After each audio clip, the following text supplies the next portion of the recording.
press is the evil principle of the modern world, and time will only serve to disclose this fact with greater and greater clearness. The capacity of the newspaper for degeneration is sophistically without limit, since it can always sink lower and lower in its choice of readers. At least it will stir up all those dregs of humanity which no state or government can control. Soren Kierkegaard, the last years journals, 1853 to 55. The best thing about the angels is that we don't lie to each other. Of course, that doesn't go for outsiders, because we have to fight fire with fire. Hell, believe me, won't tell you the truth about anything. Zorro, the only Brazilian Hells Angel. It was part of the cover story. Arthur Schlesinger Jr. explaining why he whopped the press with a bogus explanation of the Bay of Pigs invasion.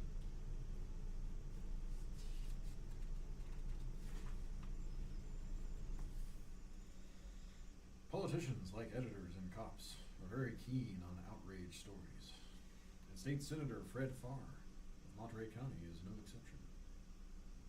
He is the leading light of the Carmel Pebble Beach set, and no friend of hoodlums anywhere, especially gang rapists who invade his constituency. His reaction to the Monterey headlines was quick and loud. Farr demanded an immediate investigation of the Hells Angels, and all others of that breed, whose lack of status caused them to be lumped together as other disreputables. In the cut-off world of big bikes, long runs, and classy rumbles, this new state-sanctioned stratification made the Hells Angels very big. They were, after all, number one, like John Dillinger. Attorney General Thomas C. Lynch, then new in his job, moved quickly to mount an investigation of sorts. He sent questionnaires to more than 100 sheriffs, district attorneys, and police chiefs, asking for information on the Hells Angels and other disreputables. He also asked for suggestions as to how the law might deal with it.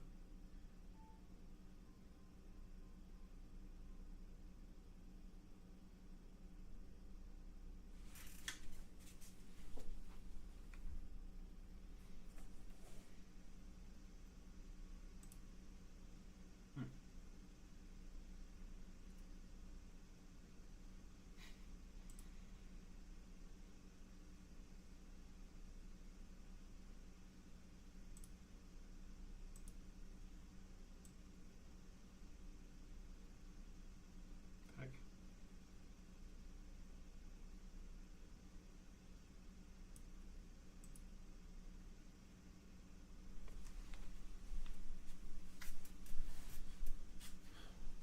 Six months went by before all the replies were condensed into a 15-page report that read like a plot synopsis of Mickey Spilling's worst dreams. But in the matter of solutions, it was vague. The state was going to centralize information on these thugs, urge more vigorous prosecution, put them all under surveillance whenever possible, etc. A careful reader got the impression that even if the angels were the monsters they seemed to be, there was not much the cops could do. And that, indeed, Mr. Lynch was well aware. He'd been put, for political reasons, on a pretty weak scent. The report was colorful, interesting, heavily biased, and consistently alarming. Just the sort of thing to make a clanging good item for the national press. There was plenty of mad action, senseless destruction, orgies, brawls, perversions, and a strange parade of innocent victims that, even on paper and in careful police language, was enough to tax the credulity of the dullest police reporter. The demand was so heavy in newspaper and magazine circles that the Attorney General's office had to order a second printing. Even the Hells Angels got a copy, one of them stolen. The heart of the report was a section titled Hoodlum Activity. a brief account of outlaw activities dating back for almost a decade. To wit, on April 2nd, 1964, a group of 8 Hells Angels invaded the home of an Oakland woman, forcing her male friend out of the house at gunpoint and raping the woman in the presence of her 3 children. Later that same morning, female companions of the Hells Angels threatened the victim that if she cooperated with the police, she would be cut on the face with a razor. Early on the morning of June 2nd, 1962, it was reported that 3 Hells Angels had seized a 19-year-old woman at a small bar in the northern part of Sacramento, and while 2 of them held her down on the bathroom floor, the 3rd removed her outer clothing. The victim was menstruating at the time. Her sanitary napkin was removed, and the 3rd individual committed cunnilingus upon her. Early on the morning of October 25th, 1964,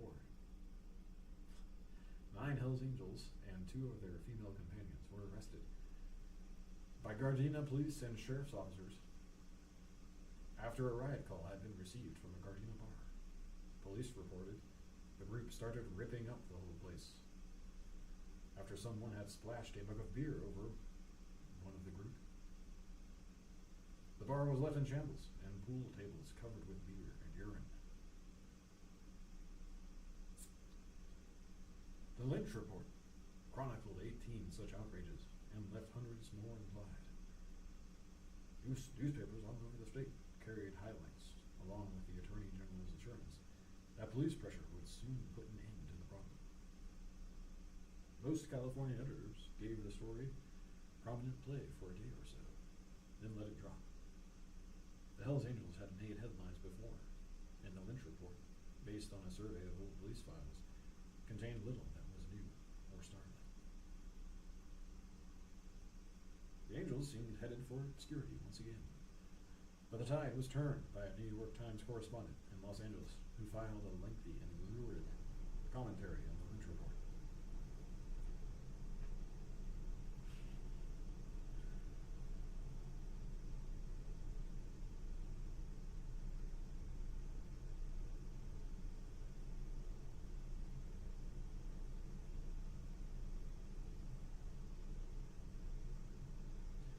It appeared in the Times, dated March 16th, under a 2-column headline, which was all the impetus the story needed. The rumble was on. Time followed with a left hook titled The Wilder Ones. Newsweek crossed with a right titled The Wild Ones. And by the time the dust had settled, the national news media had a guaranteed grabber on their hands. It was sex, violence, crime, craziness, and filth, all in one package. Here is Newsweek's 1965 description of a Labor Day run to Porterville a year and a half earlier.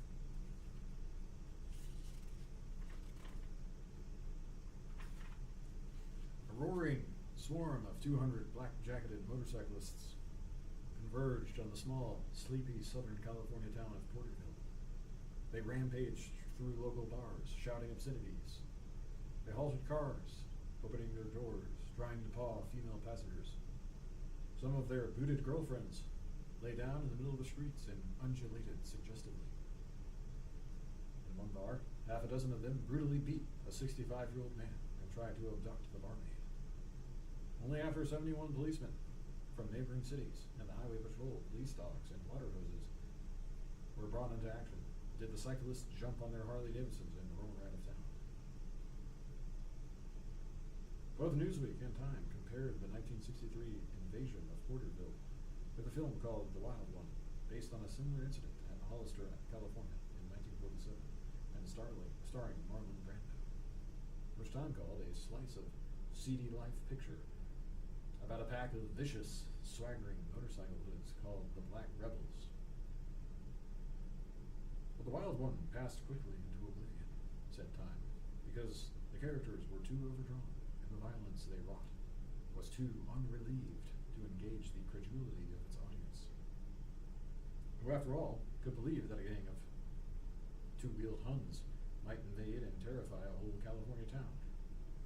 Not Time, at least not in 1947, when the first such incident occurred in not in 1953, when the film was released, and not even 10 years later, when the same thing supposedly happened again, in a different town.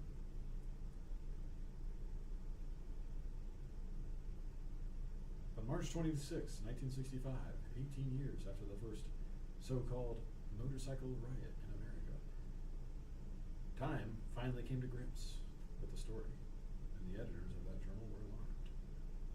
The Huns were real.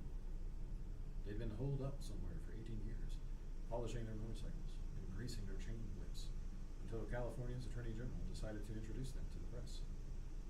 Time's West Coast legmen lost no time in forwarding the terrible news to the loose fortress, where it was immediately transformed into 2 columns of supercharged hokum for the National Affairs section. Last week, the wild one, was back and in real life. Lynch amassed a mountain of evidence about Hell's Angels, said Time, and the thrust of which shows that the group has more than lived up to its sinister moniker. It was a rape case that ignited Lynch's investigation.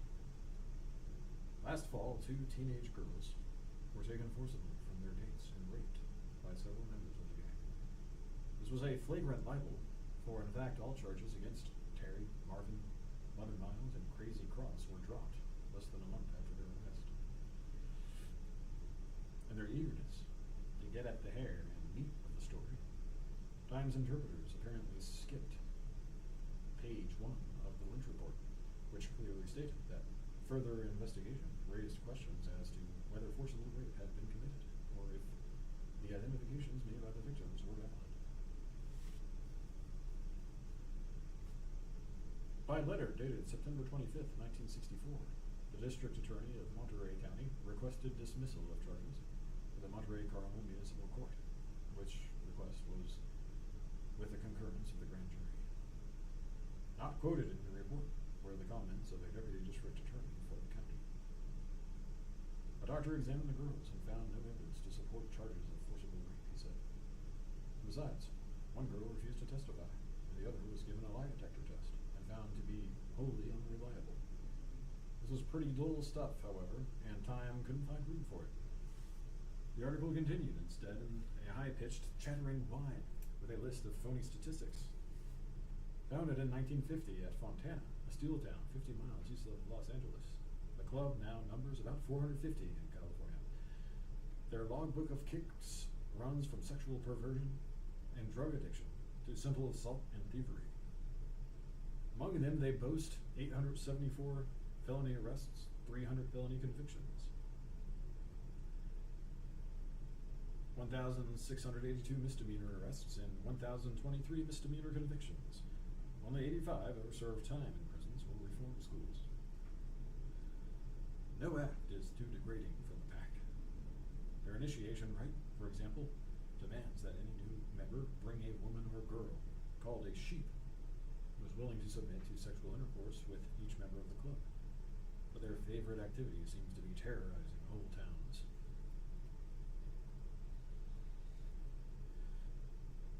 Time then told the same Porterville invasion story that appeared simultaneously in Newsweek. The article continued. When they are not thus engaged, the angels, sometimes accompanied by the young children of a member, or by the unmarried females who hang out with the club, often rent a dilapidated house on the edge of town, where they swap girls, drugs, and motorcycles with equal abandon. In between drug-induced stupors, the angels go on motorcycle stealing forays.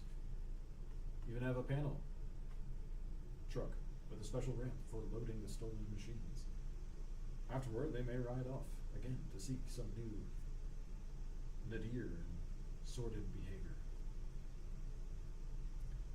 There was clearly no room for this sort of thing in a great society. The time was emphatic and saying it was about to be brought to a halt. These ruffians were going to be taught a lesson by hard and ready minions of the establishment. The article ended on a note of triumph. All local law enforcement agencies have now been supplied with dossiers on each member of the Hells Angels and on similar gangs, and set up a coordinated intelligence service I will try to track down the hoods wherever they appear. They will no longer be allowed to threaten the lives, peace, and security of honest citizens of our state. Said he, Lynch. To that, thousands of Californians shuddered a grateful amen. No doubt there was some shuddering done in California that week, but not all of it was rooted in feelings of gratitude. The Hells Angels shuddered with perverse laughter at the swill that had been written about them. Other outlaws shuddered with envy at the Angels' sudden fame. Cops all over California shuddered with nervous glee at the prospect of their next well-publicized run-in with any group of motorcyclists. And some people shuddered at the realization that Time had 3,042,902 readers. The significant thing about Time's view of the Angels was not its crab-wise approach to reality, but its impact. At the beginning of March 1965, the Hells Angels were virtually non-existent. The club's own head count listed roughly 85, all in California. Routine police harassment had made it impossible for the outlaws to even wear their colors in any city except Oakland. Membership in the San Francisco chapter had dwindled from a one-time high of 75 to a mere 11, with one facing expulsion. The original Purdue, including Fontana, chapter was reduced to a handful of diehards determined to go down with the ship. In Sacramento, a two-man vendetta in the form of Sheriff John Miserly and a patrolman named Leonard Chitoyan had made life so difficult that the Angels were already planning the big move to Oakland. And even there, the heat was on for real. Shit, we never knew they were going to bust into the Elm Adobe and line us up against the bar with shotguns, Sonny Barger recalls. We even started drinking at the Sinners Club because it had a back door and a window we could get out of. I mean, the heat was on, man. We were hurting. A good reporter, if he chooses the right approach, can understand a cat or an Arab. The choice is the problem, and if he chooses wrong, he will come away scratched or baffled. A.J. Liebling. At the time of the report, the state of California had admittedly been dealing with 15 years with a criminal conspiracy of the most vicious kind. Yet in the 5 single-spaced pages devoted to the Hells Angels' hoodlum activities, most involving anywhere from a dozen to 100 outlaws, the report mentioned only 16 specific arrests and 2 convictions. What was a man to think? Another part of the report stated that of 463 identified Hells Angels, 151 had felony convictions. This is the kind of statistic that gives taxpayers faith in their law enforcement agencies. And it would have been doubly edifying if the 463 Hells Angels had actually existed when the statistic was committed to print. Unfortunately, there was less than 100.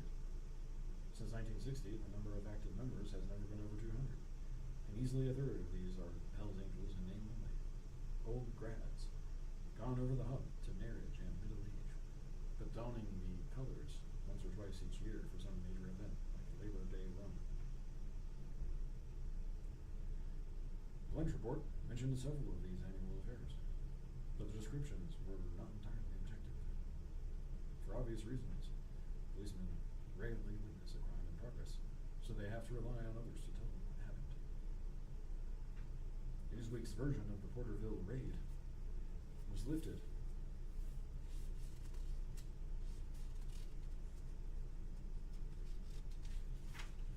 almost verbatim from the Lynch report. Another version of that affair had appeared on September 5th, 1963, in the Porterville Farm Tribune. It was an eyewitness account, written within hours of the action by a Tribune reporter named Bill Rogers, who was also Porterville's mayor. The headline said, "They came, they saw, they did not conquer."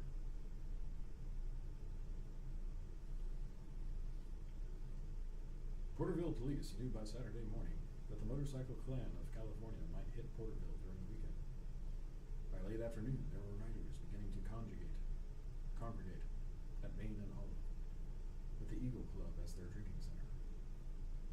A few riders were in Murray Park. No one that we saw was out of line. By early evening, great numbers had begun to arrive, and there was a build-up at Main and Olive. Our phone got hot as people wanted to know what the city was doing about the situation.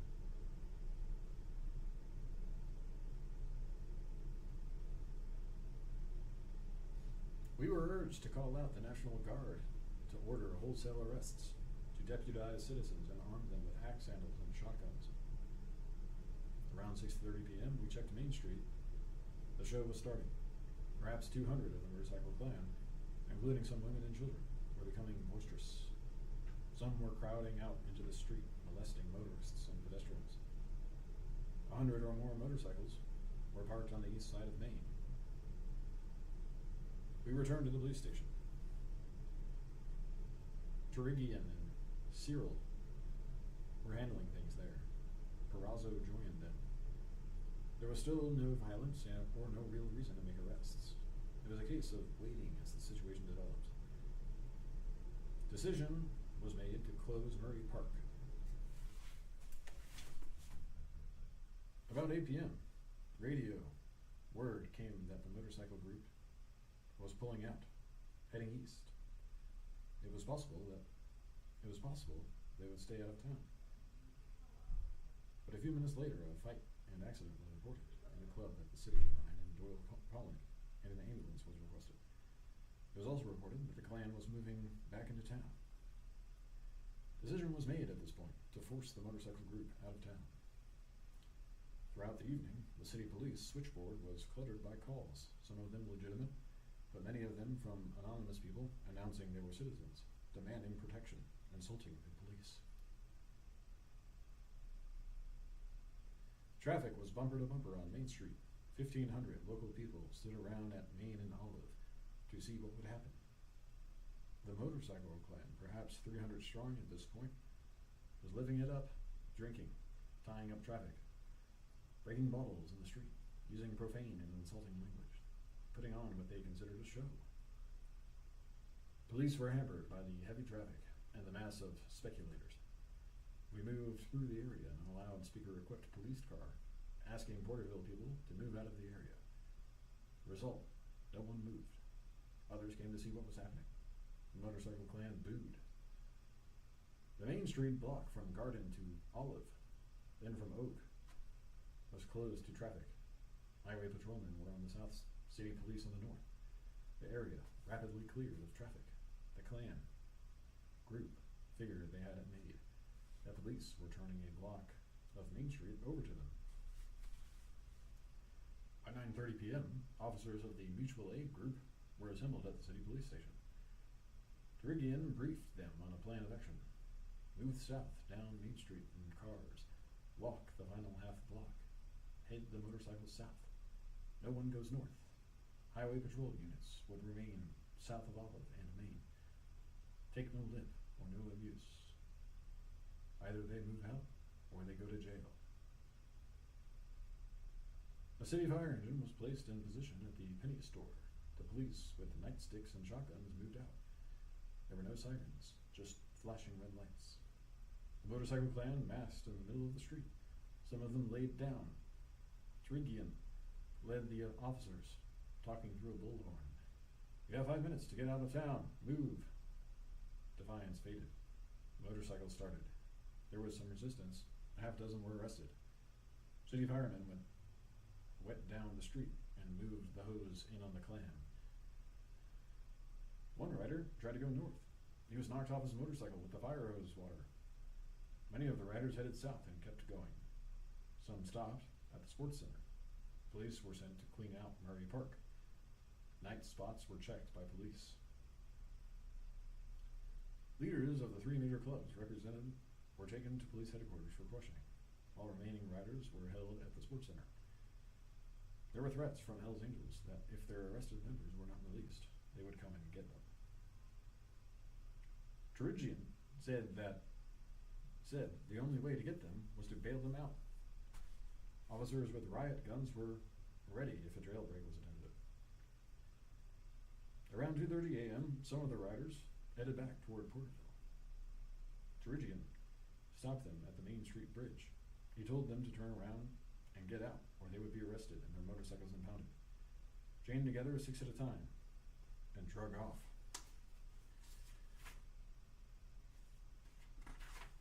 By daylight, a few scattered riders were still in the area, but the threat of violence and damage had been met and broken. A man that should call everything by its right name would hardly pass the streets without being knocked down as a common enemy. Lord Halifax.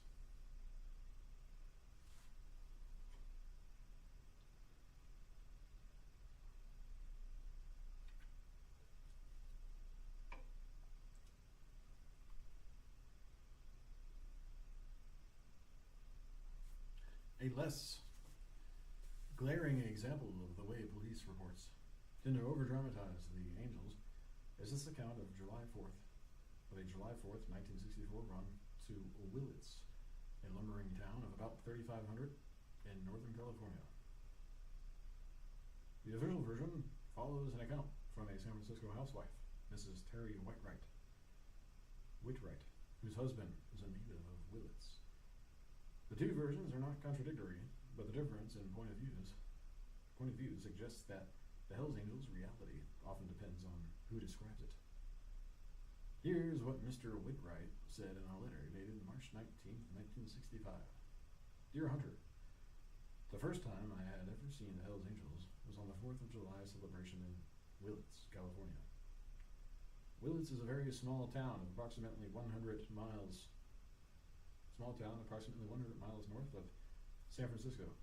Every 4th of July they have a Frontiers Day celebration, which includes a carnival, parade, dances, etc. We went up for it, and on Willits' Main Street, the Hells Angels were lined up for a block and a half, coming in and out of a very populated bar. We, Lori, Barbie, Terry, and I, were walking down the street, and one man wearing a black leather jacket, boots, dirty black t-shirt, etc., grabbed Lori by the hand and talked to her for a while, asking her name, and all the time being very gentle and very nice. This was around 2:30 in the afternoon. Later that evening, we went to another woman's house where we were staying while we were in town. She has a nephew by the name of Larry Jordan. He is a Wilaki Indian, about 27 or 28. He is also a brother of Phil Jordan, a professional basketball player who played for New York Knickerbockers and also the Detroit Pistons. Well, anyhow, to get back to Larry Jordan, about 7:30 that evening, a girl came to the door crying and shouting, Eileen, help me. I came to the door, and there stood Larry, blood pouring down the side of his neck and from his temple. Eileen, his aunt, completely fell apart, so I had to take him to the bathroom and clean him up. He had been cut severely with either a razor blade or a knife by the Hells Angels. Now the reason never was established why he was jumped by 6 or 7 Hells Angels, but he's the type of guy who looks like he thinks he's better than anyone. But this isn't the way he is. He holds himself very aloof, never looks for trouble, but never backs away from trouble either. It's rather hard to explain. You have to know him, I think. If you know any Indians, well, maybe you understand. Terry came back. He had been to the store, and after some talking and persuading, he got Larry into the car and to the hospital. Of course, everyone was drinking, and they all wanted to get a bunch together and run the Hells Angels out of town, but they didn't. The other acquaintance of ours, by the name of Fritz Baki, also got beat up by them. He went home to get a gun, and the local police threw him in jail for the night. All in all, there wasn't too much damage done, but an air of uneasiness hung over the town. No one knew what would happen next, and no one could really relax and have any fun or enjoy themselves as they usually do on the celebration on the 4th of July. The Attorney General told it this way. On July 4th, at the invitation of the same bartender who had previously worked at a Hells Angels hangout in Rodeo, the Oakland Hells Angels made a run to advance group of 30 entered the city the previous day, and by the afternoon of the 4th, there was some 120 motorcyclists and their female companions congregating at a local bar. In addition to those from Oakland, there were angels from Vallejo and Richmond, as well as the Mofo Club from San Francisco. Periodic fighting between the motorcyclists and local citizens broke out when beer bottles, belts made from motorcycle drive chains, and metal beer can openers being used as weapons. I was noted that some members, apparently designated as sergeants at arms, did not drink but spent their time watching the group. When police were called, these people would pick up broken bottles, pour beer on any blood remaining on the floor, and move groups in and out of the bar to make police interrogation more difficult. When one local citizen took it upon himself to obtain a shotgun and return to the bar where the group was congregated, he was arrested. Assistance was obtained from the California Highway Patrol and the Mendocino County Sheriff's Office. The group was then instructed by the chief of police to move out of town to the city limits. After the move, some fights between angels themselves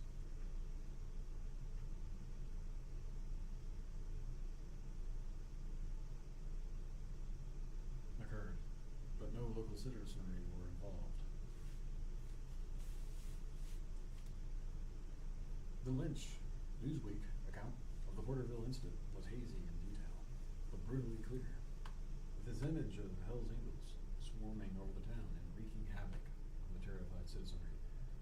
By comparison, the eyewitnesses' version was pale and slow, like Mrs. Whitwright's tale of the Willits incident, which lacked all the zap and tension of the colorful police version. There is not much argument about basic facts, but the disparities in emphasis and context are the difference between a headline and a filler in most big city newspapers. Did the Hells Angels actually take over a town, as they're often accused of doing? Or merely clog a main street and a few local taverns with drunken noise, thus flaying the sensibilities of various locals?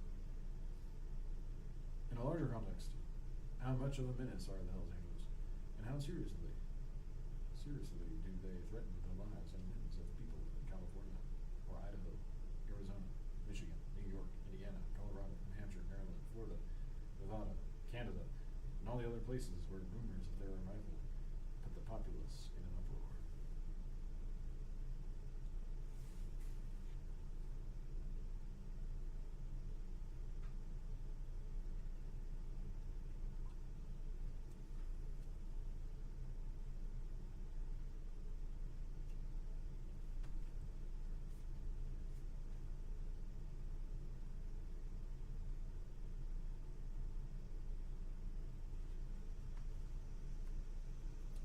Chapter 3. Indeed, I tremble for my country when I reflect that God is just. Thomas Jefferson. According to Attorney General Lynch's own figures, California's overall crime picture makes the Angels look like a gang of petty jackrollers. The police counted 463 Hells Angels, 205 around Los Angeles, 233 in the San Francisco-Oakland area, and the rest scattered widely around the state. These woeful departures from reality made it hard to accept their other statistics. The dubious package cited Hells Angels convictions on 1,023 misdemeanors, counts, and 151 felonies, primarily vehicle theft, burglary, and assault. This was for all years, and all alleged members, including many long since retired. California's overall figures for 1963 showed 1,116 homicides, 12,448 aggravated assaults, 6,257 sex offenses, and 24,532 burglaries. In 1962, the state listed 4,121 traffic deaths, up from 3,839 139 in 1961. Drug arrest figures for 1964 showed a 101% increase in juvenile marijuana arrests over 1963. And a 1965 back page story in the San Francisco Examiner said, the venereal disease rate among city's teenagers from 15 to 19 has more than doubled in the past 4 years.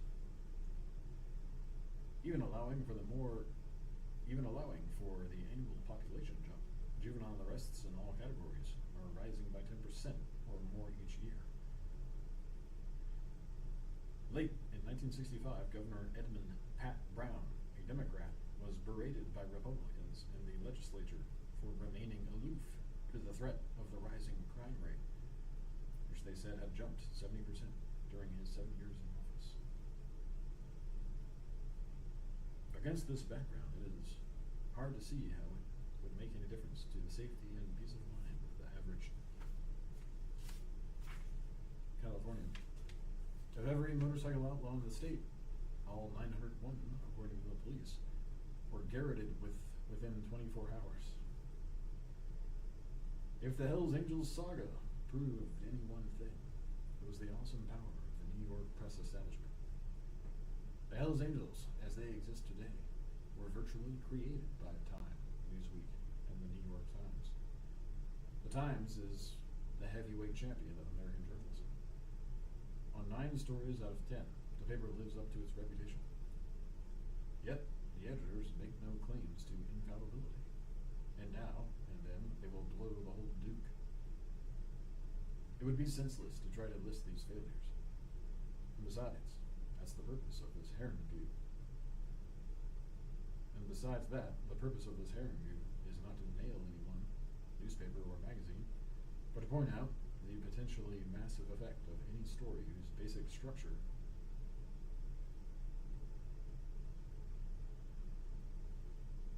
is endorsed and disseminated not only by Time and Newsweek, but by the hyper-prestigious New York Times.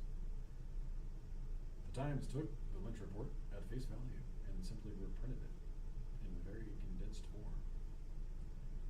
The headline said, California takes steps to curb terrorism of ruffian cyclists. The bulk of the article was straight enough, but the lead was pure fiction. A hinterland tavern is invaded by a group of motorcycle hoodlums. They seize a female patron and rape her. Departing, they brandish weapons and threaten bystanders with dire reprisals if they tell what they saw. Authorities have trouble finding a communicative witness, let alone arresting and prosecuting the offenders. This incident never occurred. It was created as a sort of journalistic montage by the correspondent who distilled the report. But the Times is neither written nor edited by fools, and anyone who has worked on a newspaper for more than 2 months knows how technical safeguards can be built into even the wildest story.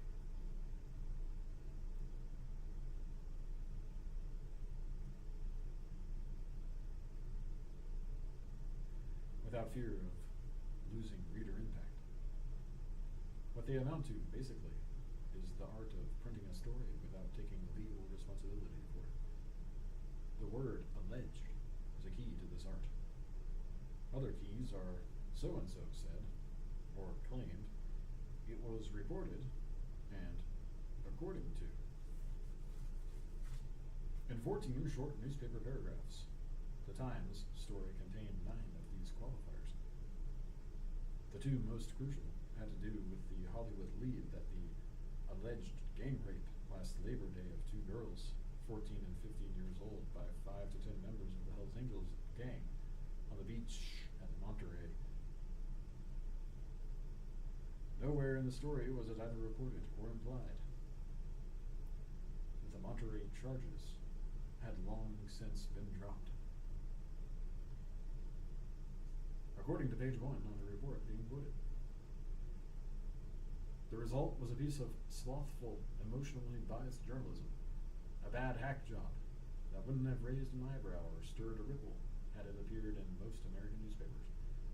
But the Times is a heavyweight, even when it's wrong. And the effect of this article was to put the seal of respectability on a story that was, in fact, a hysterical, politically motivated accident. Had Time and Newsweek ever touched the story, the New York-based mass media would have jumped on it anyway. A social cancer had been uncovered by the nation's leading newspaper.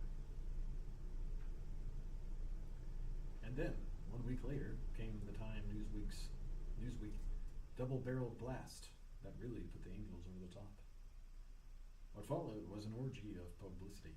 The long-dormant Hells Angels got 18 years worth of exposure in 6 months, and it naturally went to their heads.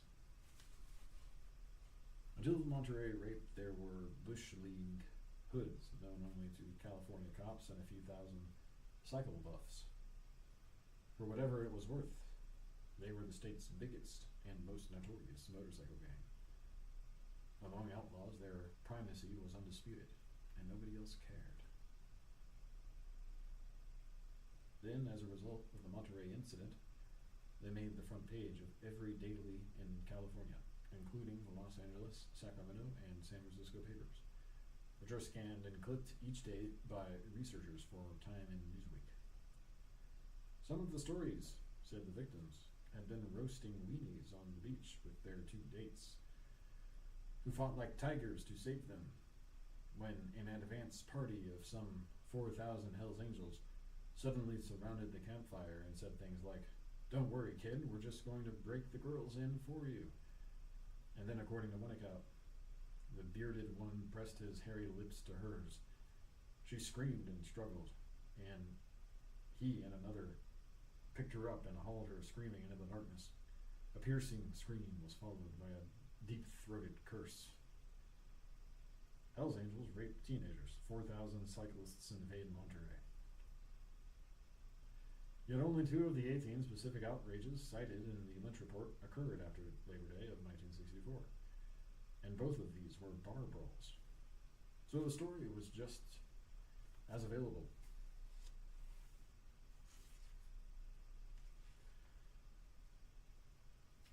To the press on the day after the Monterey rape, as it was 6 months later, when the Attorney General called a press conference and handed it out in a neat white package, one to each news hawk.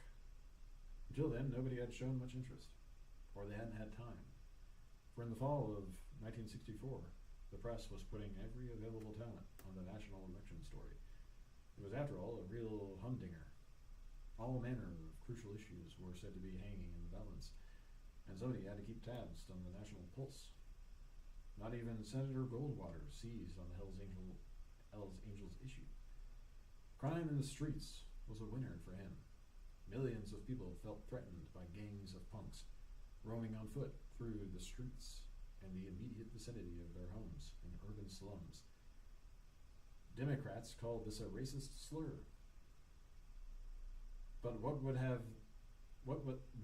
they have said if Goldwater had warned the voters about an army of vicious, doped-up Caucasian hoodlums numbering in the thousands, based in California, but with chapters proliferating all over the nation, and even the globe, far faster than a man could keep track of them, and so highly mobile with their awesome machines that huge numbers of them might appear almost anywhere, at any moment, to sack and destroy a community. Filthy Huns breeding like rats in California and spreading east. Listen for the roar of the Harleys. You will hear it in the distance like thunder, and then, wafting in on the breeze, will come the scent of dried blood, semen, and human grease. The noise will grow louder, and then they will appear on the western horizon, eyes bugged and bloodshot, foam on the lips, chewing some ruddy essence smuggled in from a foreign jungle. They will ravish your women, loot your liquor stores, and humiliate your mayor on a bench on the village square. Now there was an issue. The mumbo-jumbo about crime in the streets was too vague.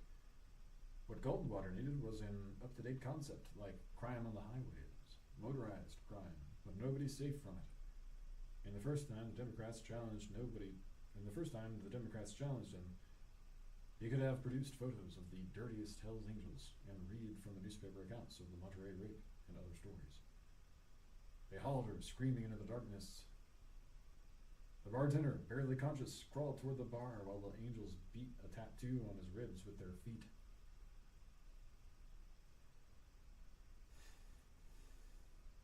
Unfortunately, neither candidate picked up the Monterey story, and with no other takers, it quickly slipped from sight.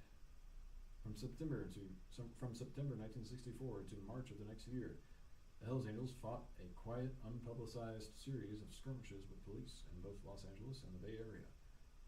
The massive publicity of the Monterey rape had made them so notorious in California that it was no longer any fun to be part of the act. Every minute on the streets was a calculated risk for any man wearing a Hells Angels jacket. The odds were worse than ever, except in Oakland, and the penalty for getting caught was likely to be expensive. At the peak of the heat, a former Frisco Angel told me, if I was fired from my job tomorrow and went back to riding with the Angels, I'd lose my driver's license within a month, be in and out of jail, go way in debt to bondsmen, and be hounded by the cops until I left the area. At the time, I pegged him as a hopeless paranoid. Then I bought a big motorcycle and began riding around San Francisco in the East Bay. The bike was a sleek, factory-style BSA, bearing no aesthetic resemblance to an outlaw Harley, and my primary road garb was a tan shepherd's jacket, the last thing a Hells Angel might wear. Sheepherder's jacket. Yet, within 3 weeks after buying the bike, I was arrested 3 times and accumulated enough points to lose my California driver's license, which I retained on a more or less day-to-day basis, only because of a fantastic insistence on posting large amounts of bail money and what seemed like a never-ending involvement with judges, bailiffs, cops, and lawyers, who kept telling me the cause was lost before buying the motorcycle. I had driven cars for 12 years, in all but 4 states of the nation, and been tagged for only 2 running violations, both the results of speed traps.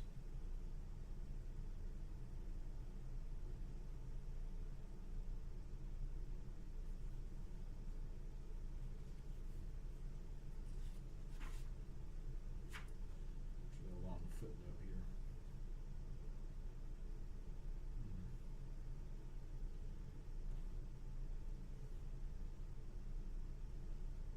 One in Pikeville, Kentucky. The other somewhere near Omaha. So it was a bit of a shock to suddenly face loss of my license for violations incurred in a period of 3 weeks. There was a basic difference between the kind of pressure the Angels got in Oakland and the kind they felt elsewhere. In Oakland, it was not political, not the result of any high level of pressure or policy decision, but more of a personal thing, like arm wrestling. Barger and his people get along pretty well with the cops. In most cases, and with a few subtle differences, they operate on the same emotional frequency. Both the cops and the Angels deny this. The very suggestion of a psychic compatibility will be denounced by both groups as a form of communist slander. But the fact of the thing is obvious to anyone who has ever seen a routine confrontation or sat in on a friendly police check at one of the Angel bars. Apart, they curse each other savagely, and the brittle truce is often jangled by high-speed chases and brief, violent clashes that rarely make the papers. Yet, behind the sound and fury, they're both playing the same game, and usually by the same rules.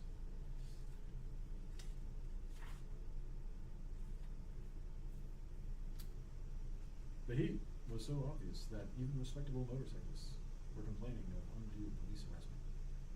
The cops denied it officially, but shortly before Christmas of that year, a San Francisco policeman told a reporter, "We're going to get these guys, it's war." "What do you mean?" asked the reporter. "You know what I mean," the policeman said. "The Hells Angels, those motorcycle hoods." "You mean everybody on a motorcycle?" said the reporter. "The innocent will have to suffer along with the guilty," the policeman replied. "When I finished the story," the reporter recalls, "I showed it to a cop I ran into on the street outside the Hall of Justice. He laughed and called another cop over. "Look at this," he said. Stepped on his prick again. The only significant press breakthrough during this crackdown winter of 1964 to 65 was a tongue-in-cheek series in the San Francisco Chronicle based on some angel parties at the Frisco chapter's new clubhouse, which was raided and closed down almost immediately after the series appeared. Meanwhile, the Oakland Angels fattened steadily on the tide of refugees. From Purdue, Hayward, Sacramento, the Angels were moving into their few remaining sanctuaries. By December, Barger's chapter was so swollen and starved for enemies that they began crossing the bridge and attacking the Frisco Angels. Barger felt that Frisco, by allowing the membership to shrink to 11, had so dishonored the Hells Angels tradition that they should forfeit their colors. Accordingly, he declared the Frisco charter void and sent his people over to collect the jackets. Frisco Angels refused, but they were badly unnerved by the mad dog raids from Oakland. "Man, we'd be sitting over there in the bar," said one, "just cooling it around the pool table with a few beers. And all of a goddamn sudden the door would burst open, and there they'd be, chains and all." We finally got back at them, though. We went over to their hangout and set fire to one of their bikes. Should have seen it. They burned it right in the middle of the street, man. Then we went into their pad and wiped them out. What a blast, man. I tell you, we had some real beefs. That was in December. 2 more quiet months followed. And then came the Attorney General's report. Coast-to-coast infamy and a raft of new possibilities. The whole scene changed in a flash. One day they were a gang of bums, scratching for any hard dollar, and 24 hours later they were dealing with the reporters, photographers, freelance writers, and all kinds of showbiz hustlers talking big money. By the middle of 1965, they were firmly established as all-American boogeymen.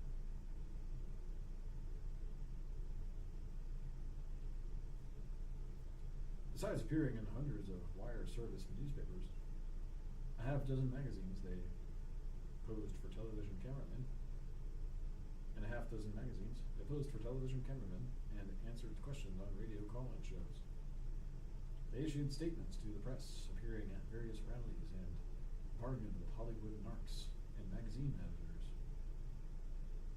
They were sought out by mystics and poets, cheered on by student rebels, and invited to parties given by liberals and intellectuals. The whole thing was very weird, and it had a profound effect on the handful of angels still wearing the colors. They developed a prima donna complex, demanding cash contributions to confound the Internal Revenue Service in return for photos and interviews. The New York Times was hard hit by these developments, and a dispatch from Los Angeles on July 2nd, 1965 said, "A man representing himself as a public relations man for the Hells Angels has approached news media offering to sell photographic coverage of this weekend's Rumble for sums ranging from $500 to $1,000.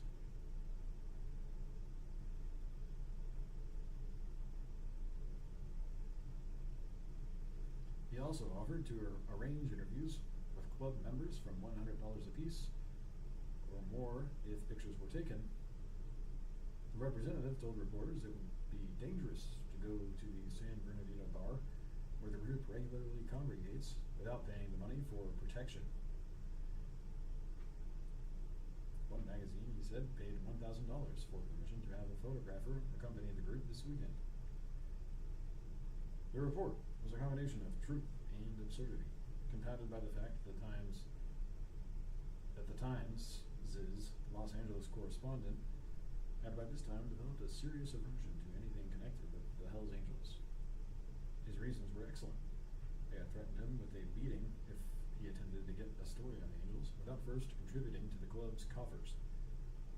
No journalist likes to be held up for cash payoffs in the line of duty. And the normal reaction, or at least the mythical reaction, is a quick decision to clamp down on the story like a bulldog and ride it at all costs. The Times' reaction was more subtle. They tried to de-emphasize the angels, hoping they would go away, which is exactly the opposite of what happened. The story was already snowballing, and the monsters which the Times had helped to create came back with a press agent to haunt them. Here was a handful of hoodlums, without status even in San Bernardino, demanding $1,000 from any journalist who wanted to hang around them for a single weekend. Most of the angels saw the humor in it.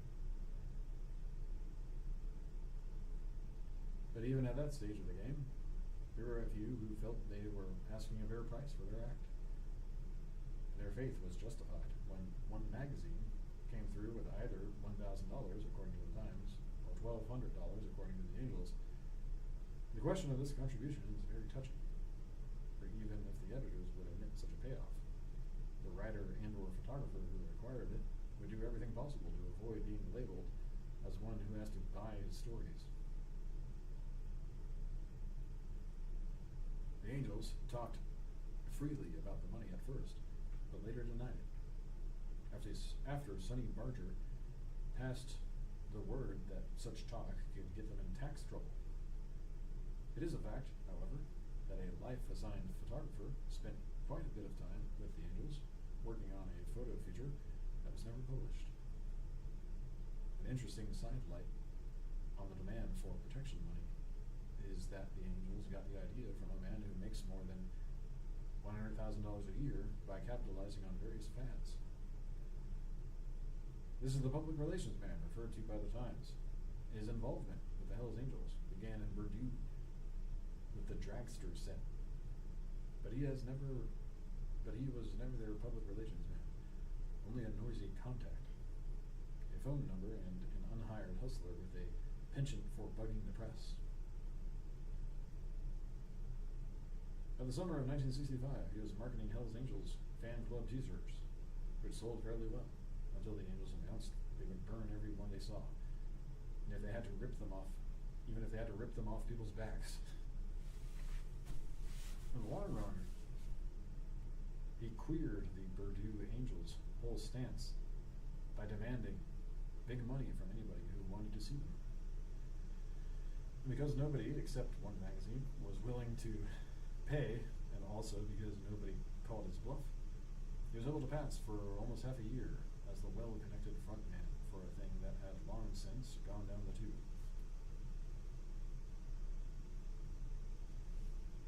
The Bordeaux Angels made the classic Dick Nixon mistake of peaking too early. Publicity from the Monterey rape and 2 subsequent local brawls had brought such relentless heat that those few who insisted on wearing the colors were forced to act more like refugees than outlaws, and the chapter's reputation withered accordingly. By the middle of August 1965, while the action in Oakland was booming, the Los Angeles Times essayed the Bordeaux situation. Hells Angels fade in Valley. Police pressure tames outlaw clubs. The lead paragraph said, "Whatever outlaw motorcyclists there are in the San Fernando Valley have filtered underground, police say. They're lying low and causing very little trouble and no uproar. If a couple of them stick their heads up and appear on the streets now," said a police sergeant, "the first patrol car that sees them stops them for questioning. If we can't find anything else, we can almost always learn they have traffic warrants outstanding against them. That's enough to get them off the street. It really bugs them." Footnote: this tactic quickly became popular with police in other parts of the state, and in situations having nothing to do with the Hells Angels. It is an especially effective means of crowd control, and by the middle of 1966, was standard procedure for dealing with peace marchers in Berkeley. Police began seizing people at random and running radio checks on their driving records. Moments later, the word would come back from headquarters, and if the person began being detained had even one unpaid traffic or parking citation, he would be taken off the street. A police euphemism meaning put in jail. "We maintain a checkpoint at Gorman on the Ridge route to stop and discourage them when groups from Northern California, where they are more active, try to move into Los Angeles. We have other checkpoints along the Pacific Coast Highway, especially near Malibu. They have become a very fluid bunch. We have a list of 2,500 names of members in various clubs, but we don't even bother to try to keep addresses. They move constantly. They change their addresses. They change their names. They even change the color of their hair. In Fontana, heartland of the Bordeaux chapter's turf, the Angels don't raise much hell in public, and they are not often rousted. 4 or 5 of them together, that's all right, said Police Inspector Larry Wallace. A whole bunch of them, 10 or 12 or more, and we busted up.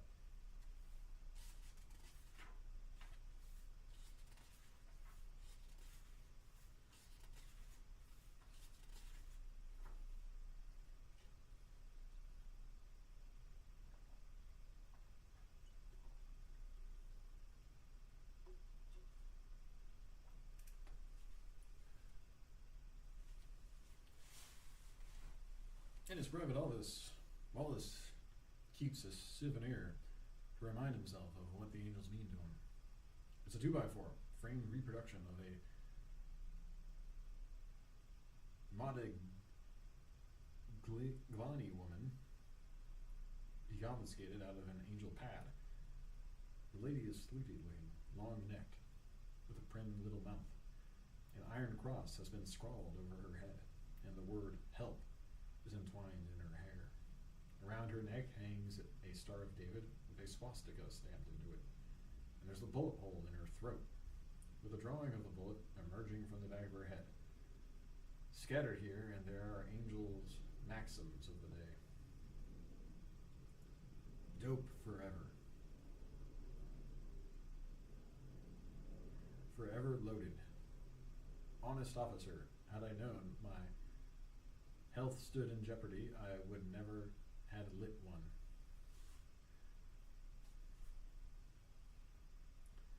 The Angels survived in Bordeaux, but they never regained their status of the late 50s and early 60s. When fame finally beckoned, they had little to offer but a hideous reputation and a shrewd press agent.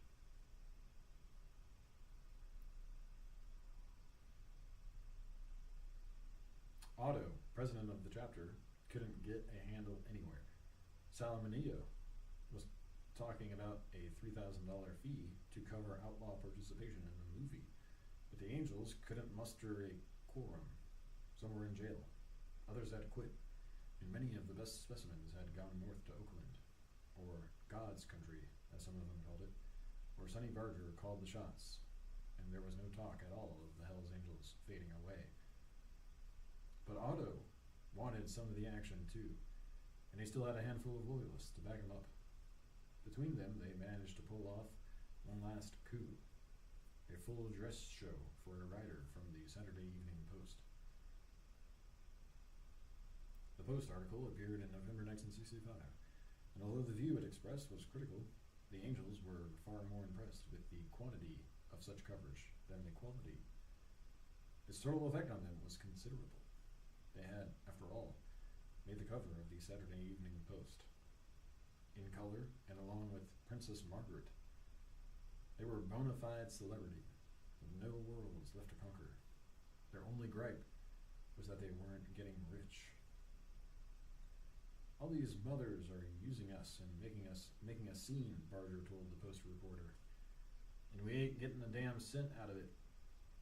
It was true that the Oakland Angels had been cut out of the Los Angeles bargaining, but they eventually got nearly $500 for the photos they sold to the Post, so it was difficult to view them as a wholly exploited minority. We're a gallant bunch of heroes. We've been organized 10 years. We're known about the city as the Bowery Grenadiers. We're good old stock with a caudal rock and a length of gas pine too. We can lick the Brooklyn guards if they only show their cards. We can run like the devil when the ground is level for about 400 yards And the girls, they're the little dears. They're in love up to their ears when they see the style and smell the hair oil of the Bowery Grenadiers. From the Bowery Grenadiers, words and music by John Allison. Copyright 1957. My dealings with the Angels lasted about a year and never really ended. I came to know some of them well, and most of them well enough to relax with. But at first, due to numerous warnings, I was nervous about even drinking. I met a half dozen Frisco Angels one afternoon in the bar of a sleazy dive called the DePau Hotel, located in the South Industrial section of the San Francisco waterfront, and on the fringe of the Hungers Point ghetto. My contact was Frenchie. Frenchie from Frisco, not Frenchie from Purdue. One of the smallest and shrewdest of the outlaws, who was then part owner of a transmission repair garage called the Box Shop, across Evans Avenue from the degraded premises of the DePau.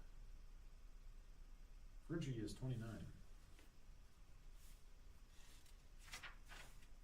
A skilled mechanic and an ex-submariner in the Navy. He is 5'5" and weighs 135 pounds, but the Angels say he is absolutely fearless and will fight anybody. His wife is a willowy, quiet young blonde whose taste runs more to folk music than to brawls and wild parties. Frenchie plays the guitar, the banjo, and the tippet. The box shop is always full of cars, but not all of them belong to paying customers. Frenchie and a rotating staff of 3 or 4 Angels run the place, working anywhere from 4 to 12 hours a day, most of the time, but occasionally taking off for a bike trip, an extended party, or a run down the coast on a sailboat.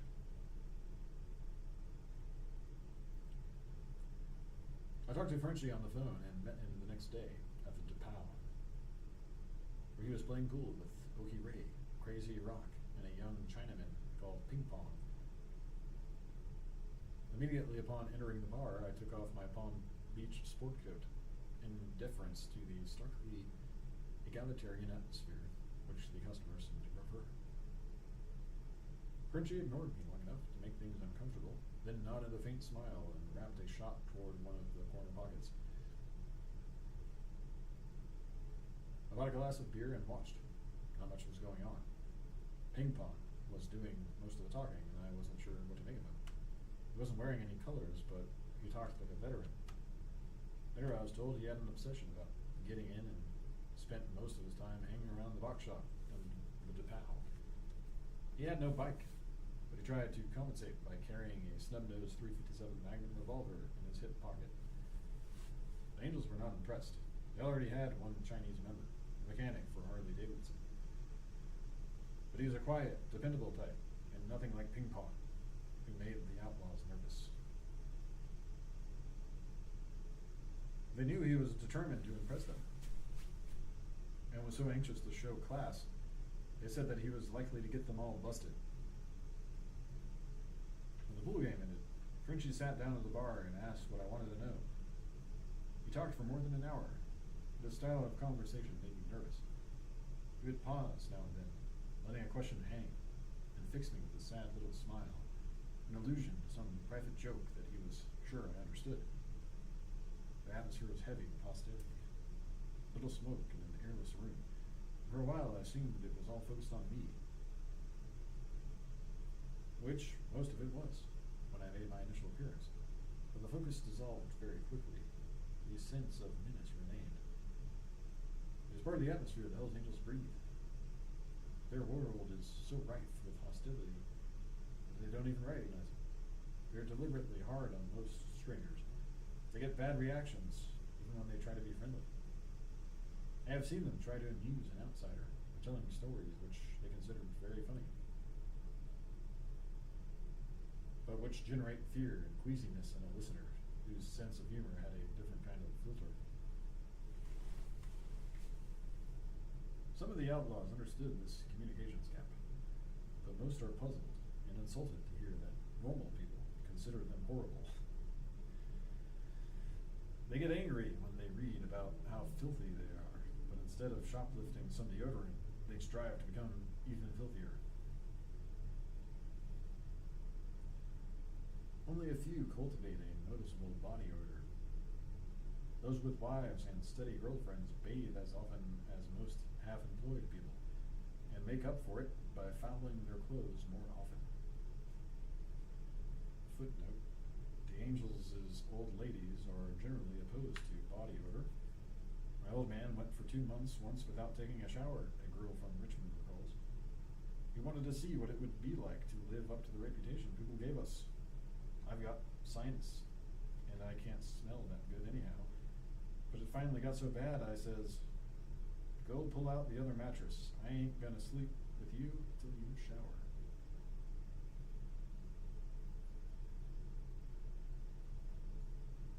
This kind of exaggeration is the backbone of their style.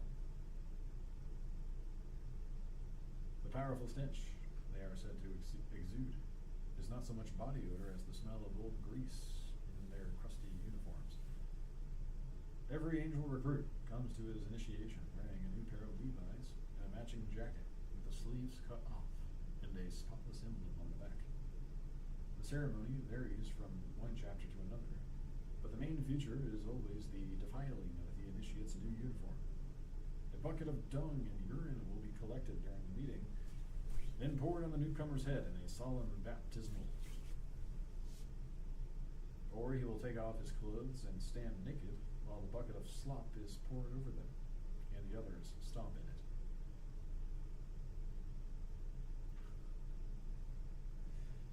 These are his originals, to be worn every day until they rot. The Levi's are dipped in oil, then hung out to dry in the sun, or left on the motorcycle at night to absorb the crankcase drippings. When they become too ragged to be functional, they are worn over other, newer Levi's. Many of the jackets are so dirty that the colors are barely visible. But they aren't discarded until they literally fall apart. The condition of the originals is a sign of status.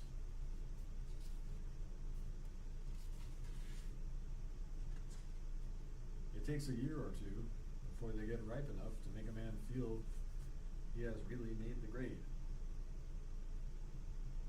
Frenchie and the other angels at the DePow wanted to know if I'd located them by following the smell. Later that night, at the weekly meeting, I noticed that several were wearing expensive wool shirts and sea jackets under their clothes. When the bars closed at 2, 5 of the outlaws came over to my apartment for an all-night drinking bout. The next day, I learned that one was an infamous carrier of vermin, a walking crab farm. I went over my living room carefully for signs of body lice and other small animals, but found nothing. I waited nervously for about 10 days, thinking he might have dropped eggs that were still incubating, but no vermin appeared. We played a lot of Bob Dylan music that night, and for a long time afterward, I thought about crabs every time I heard his voice.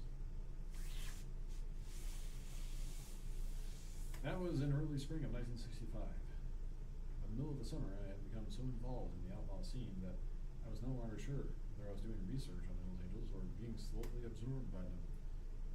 I found myself spending 2 or 3 days each week in the Angel bars, in their homes, and on runs and parties. In the beginning, I kept them out of my own world, but several months later, my friends grew accustomed to finding Hells Angels in my apartment at any hour of the day or night. Their arrivals and departures caused periodic alarums in the neighborhood, and sometimes drew crowds on the sidewalk. When word of this reached my Chinese landlord, he sent emissaries to find out the nature of my work. One morning, I had Terry the tramp answer the doorbell to fend off a rent collection, but his act was cut short by the arrival of a prowl car summoned by the woman next door. She was very polite while the Angels moved their bikes out of her driveway, but the next day she asked me whether those boys were my friends. I said yes, and 4 days later I received an eviction notice. The appearance of the rape omen was a clear and present danger to property values. The block had to be purified. It was not until much later, after I had moved, that I realized the woman had been thoroughly frightened.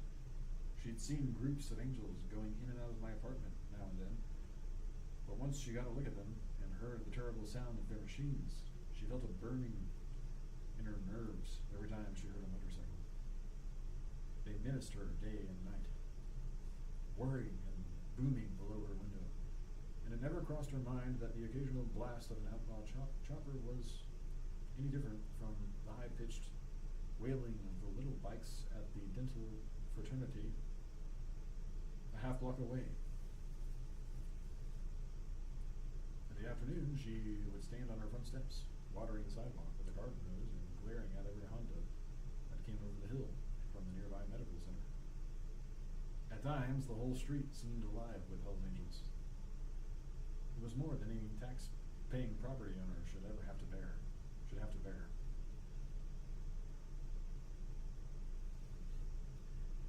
Actually, their visits were marked by nothing more sinister than loud music, a few bikes on the sidewalk, and an occasional shot out the back window. Most of the bad action came on nights when there was no angels around. One of my most respectable visitors, an advertising executive from New York, became hungry after a long night of drink and stole a ham from the refrigerator in a nearby apartment. Another guest set my mattress afire with a flare, and we had to throw it out the back window. Another ran wild on the street with a high-powered Falcon air horn, normally carried on boats, for use as a distress signal. People cursed him from at least 20 windows, and he narrowly escaped injury when a man in pajamas rushed out of a doorway and swung at him with a long white club. On another night, a local attorney drove his car across the sidewalk and over the ledge of my entranceway, where he leaned on his horn and tried to knock down the door with his bumper. A visiting poet hurled a garbage can under the wheels of a passing bus, causing a noise like a bad accident. My upstairs neighbor said it sounded like a Volkswagen had been crushed. A Volkswagen being crushed. It jolted me right out of bed, he said. But when I looked out the window, all I could see was the bus. I thought the car must have hit it head on and gone underneath. There was an awful dragging sound. I thought people were mashed down there in the wreckage.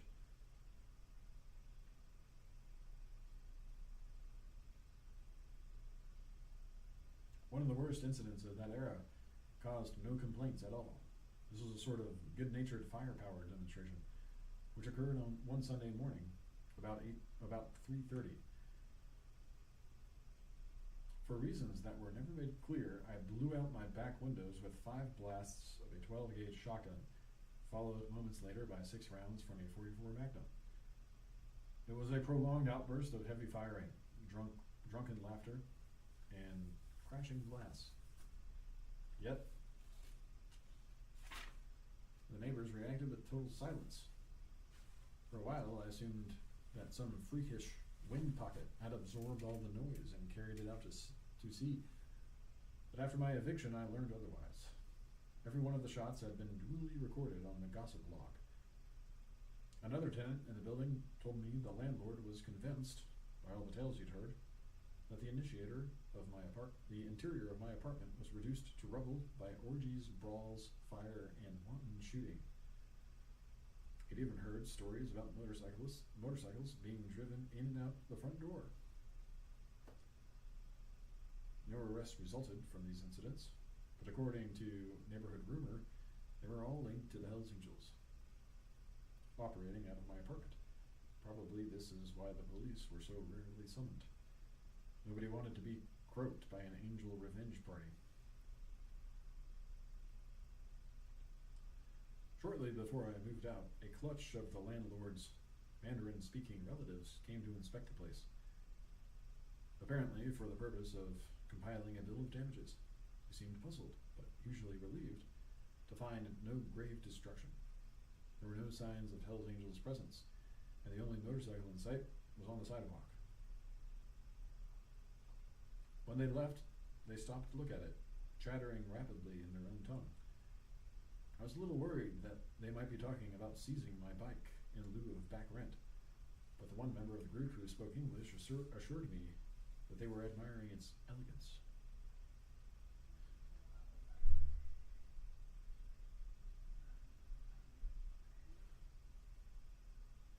The landlord himself had only a dim understanding of the Hells Angels' threat to his property. All complaints had to be translated into Chinese, and I suspect he found them inscrutable, with a personal frame of reference unfazed by the English-speaking mass media. He could have no way of knowing why my neighbors were so agitated. The people he sent to hustle me when the rent was overdue were similarly blank on the subject of outlaw motorcyclists. They were terrified of my Doberman pup, but they didn't blink an eye that morning when they rang the doorbell and came face to face with Terry the Tramp. He had been up all night and was groggy from pills and wine. It was a cold, wet day, and on the way to my place, he had stopped at a Salvation Army store and bought the shaggy remains of a fur coat for 39 cents. It looked like something Marlene Dietrich might have worn in the 20s. Marlene Dietrich.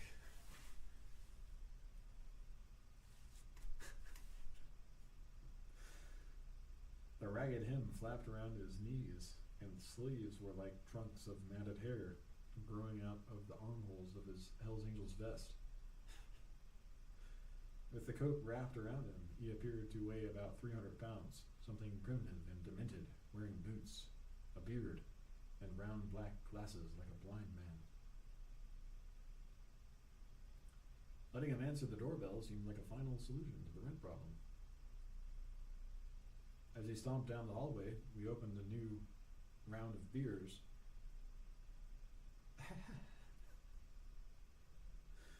And awaited to hear the terrified cries and the sound of running feet.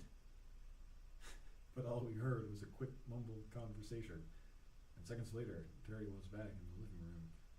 Hell, they never even flinched, he said. To them, I'm just another American. The two old ladies just grinned at me, and the little guy that spoke English was so polite I got shook up. I said, you were gone, and I didn't know when you'd be back, but they said they'd wait. He'd been back in the room about 30 seconds when we heard a commotion in the street. The police had come for the bikes, and Terry hurried outside. The ensuing debate drew a crowd of about 24, but the Chinese paid no attention. They had come back to talk about money, and they were not about to be lured off the scent by a senseless squabble between cops and something that looked like it had burrowed straight through the earth from Mongolia.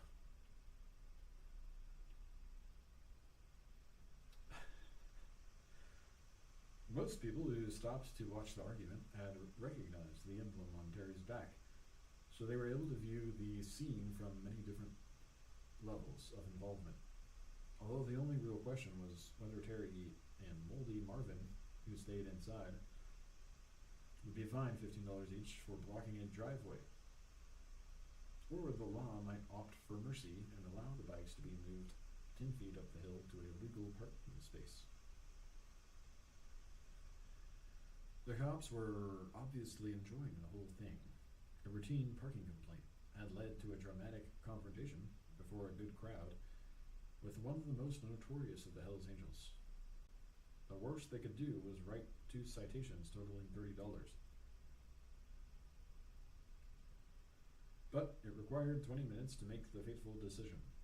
Finally, the cop who'd grabbed the initiative in the first moments of the drama brought it all to an end by abruptly pocketing his citation book and turning his back on Terry with a sigh of weary contempt. All right, he snapped. Just get the goddamn things out of the way, will ya?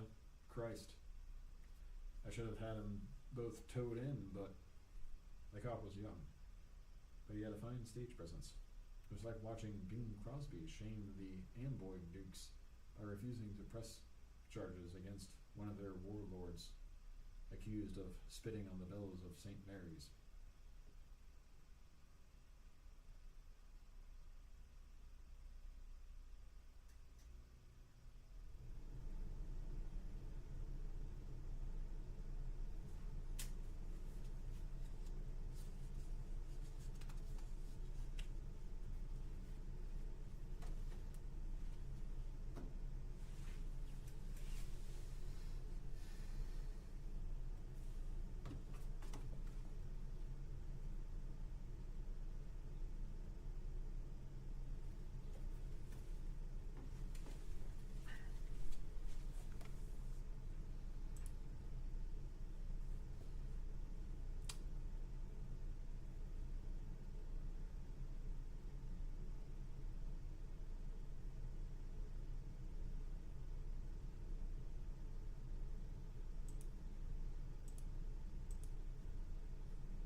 Alright. Should see a tiny little bit of progress on the progress bar here. As soon as I hit refresh cache of current page.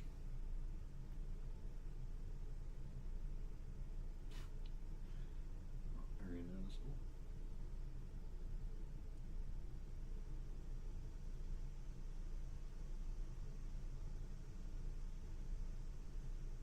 Try to read all of this stuff.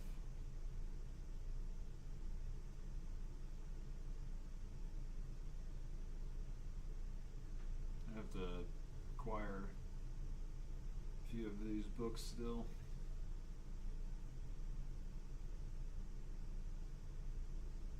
Curse of Lono I need.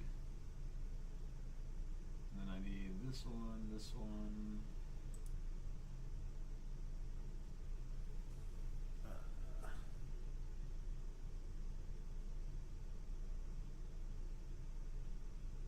Songs of the Doom, Better Than Sex.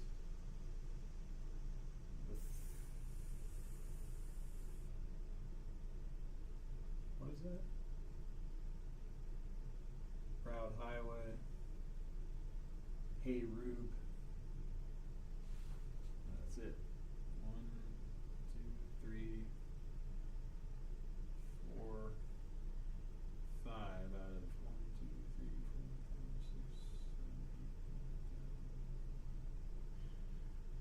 9, 10. So still need 5 out of 15. Or yeah, 5 out of 15. Have the other 10.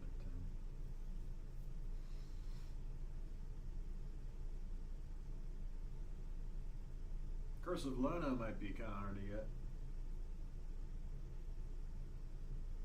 And then I don't think many were printed.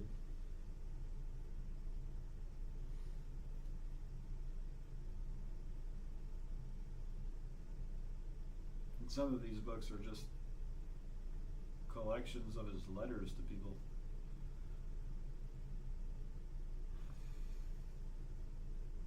The Gonzo letters, I'm pretty sure.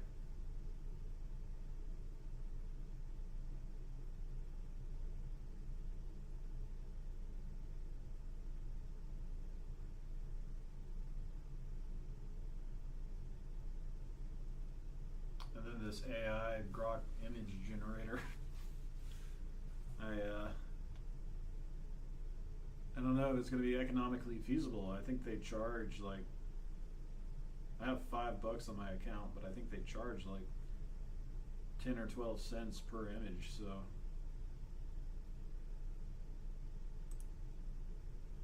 I mean, if I'm generating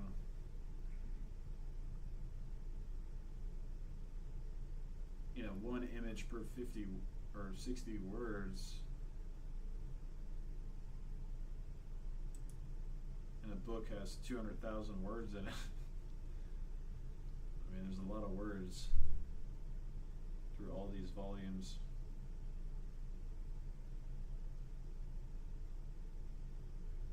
It cost me like hundreds of dollars just for the Grok API.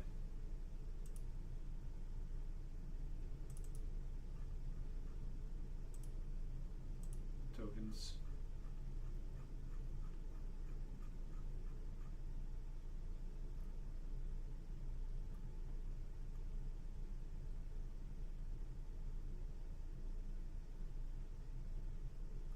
It's fun to mess around with it though. Some of these are pretty good, some of these images.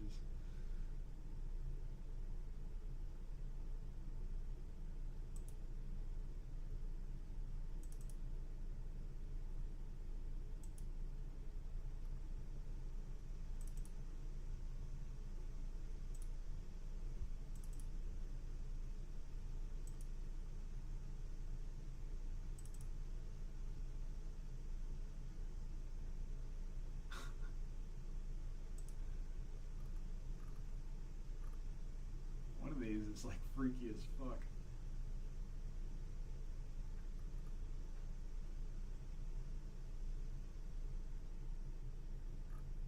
Super demonic looking guy.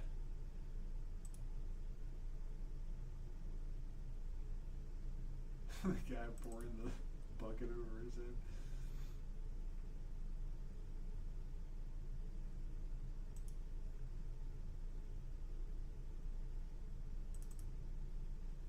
So strange.